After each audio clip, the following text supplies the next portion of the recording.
Hope to see you soon, Jokoy. Ay po, ayan, nandito na tayo. Pero parang akala ko nagkamali ako ng pinuntahan kasi wala man lang picture si Jokoy. Pero ang sabi, meron nga daw. Ayan, nagdala tayo ng bangko. Tapos, waiting na tayo sa ating mga sisters. Ayan, nandiyan na si Dina.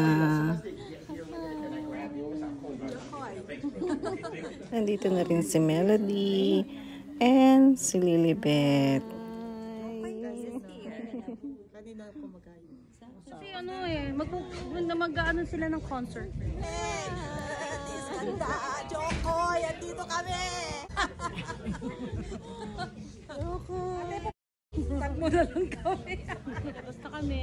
Ay, naka-record ba? Ay, naka-live? Hindi. Tignan natin kung gano'ng ka. Jokoy, we're here. Buti na lang may blanket ako. Sa labas kami. Pero kakila. 600, sabi doon sa receptionist.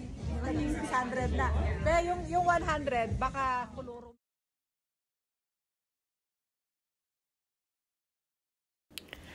Yes, tama po kayo nang narinig.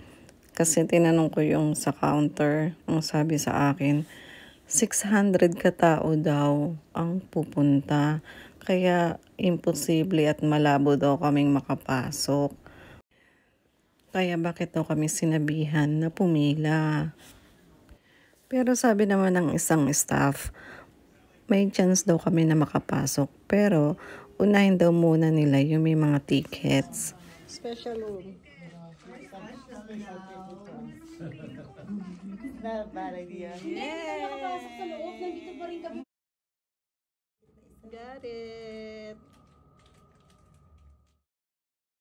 Thank you pala kay Dina kasi habang nakapila siya, maraming nagbigay sa kanya ng mga tickets.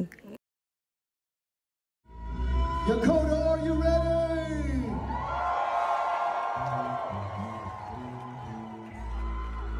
Give it up for Joe Coy!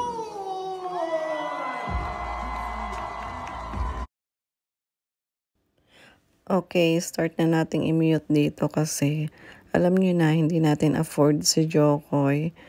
Plus, pinagbawal tayong mag-video. Ayan, konting video lang para for memories, di ba?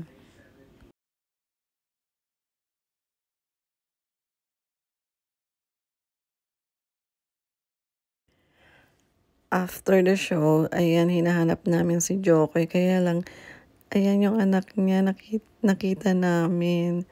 Super bait niya. Tignan niyo yung ilaw, ang ano sa mukha. Kaya sabi ko sa kanya, pwede ba nang ulitin? Hindi siya nagreklamo. Ang bait-bait. Ayan yung inulit ko, oh. Kumakaway pa siya. Kaway-kaway. Thank you po.